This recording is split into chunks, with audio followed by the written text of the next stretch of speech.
It's good to be with you again. एक बार फिर आपको मिलके अच्छा लग रहा है।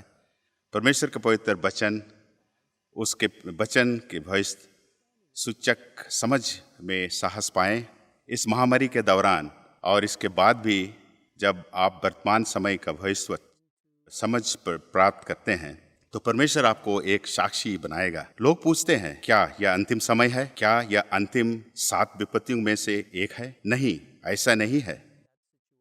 पर बाइबल अंतिम दिनों और भविष्यवाणी के बारे में यह कहती है। आइए हम कुछ समय के लिए दानियल 2 अध्याय पर अपना ध्यान केंद्रित करें। दानियल 2 अध्याय भविष्य समझ के लिए एक शानदार अध्याय है जो एक साम्राज्य से लेकर हमारे समय तक वर्णन करता है। यह एक स्वप्न के रूप में होता है जो बाबुल के राजा नबूकदनेस्सर ने देखा था। वह इससे समझना नहीं कर पाया। फिर अतः परमेश्वर के सामर्थ और सीधे हस्तक्षेप द्वारा दानियल प्रवेश करता है और इस स्वप्न का अर्थ राजा को समझाता है। उसने बताया कि सोने का सिर बाबुल का, चांदी की छाती मादा पारसी का और जांघे या कासे का मध्य भाग यूनान का प्रतीक है, और लोहे के टांगे बहुत लंबे समय तक बने रहने वाला रोमन साम्राज्य का प्रतीक है।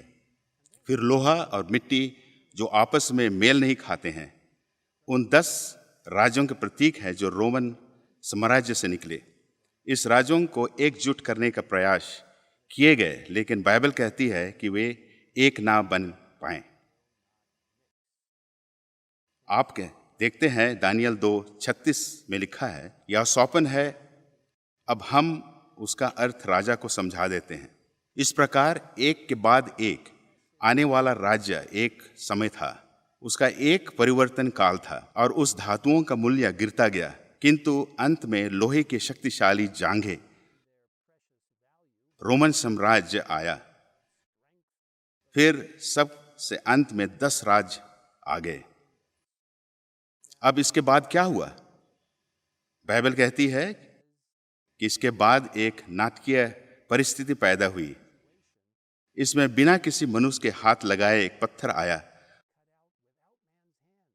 और उसने पूरी मूर्ति को ध्वस्त कर दिया। और 45 पद में बाइबल कहती है, जैसे तूने देखा कि एक पत्थर किसी के हाथ बिना खोदे पहाड़ में से उखड़ा और उसने लोहे, पीतल, चांदी, मिट्टी और सोने को चूर चूर कर दिया, इसी रीति महान परमेश्वर के राजा को बताया है कि इसके बाद क्या होने वाला है। ना स्वप्न में और ना इसके फल में कुछ संदेह है।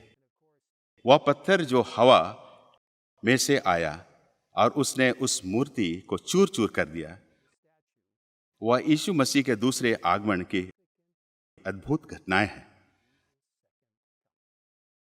अगले सप्ताह हम मत्ती 24 अध्याय में मसीह यीशु के दूसरे आगमन की भविष्य सूचन संबंध के बारे में हम चर्चा करेंगे। लेकिन आज रात हम दानियल 2 अध्याय में बाबुल से लेकर हमारे समय तक की सभी घटनाओं को देख रहे हैं।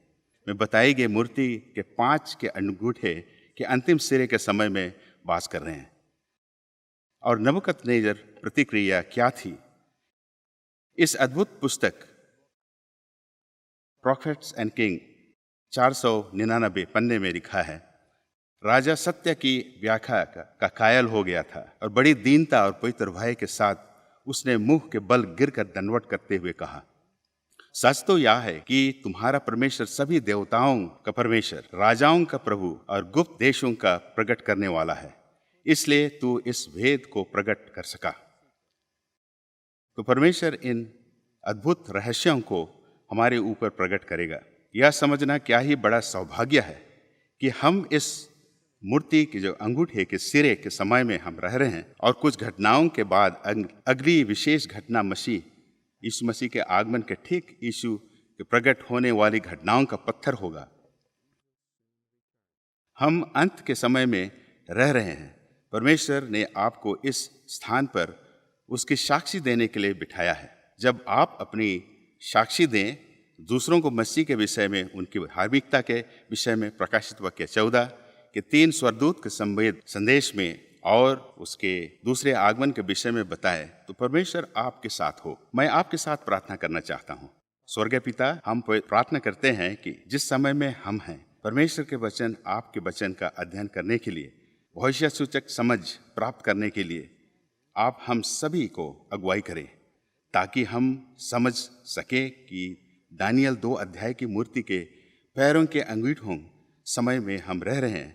आपका धन्यवाद हो हमें जीवित रखने के लिए, पवित्र आत्मा का सामर्थ्य देने के लिए, इसके जिससे कि हम लोगों को बता सकें कि यीशु मसीह हमें स्वर्ग लेने के लिए शीघ्र ही आ रहा है। ये सब आशीष से हम यीशु मसीह के नाम से मांगते हैं, आमीन।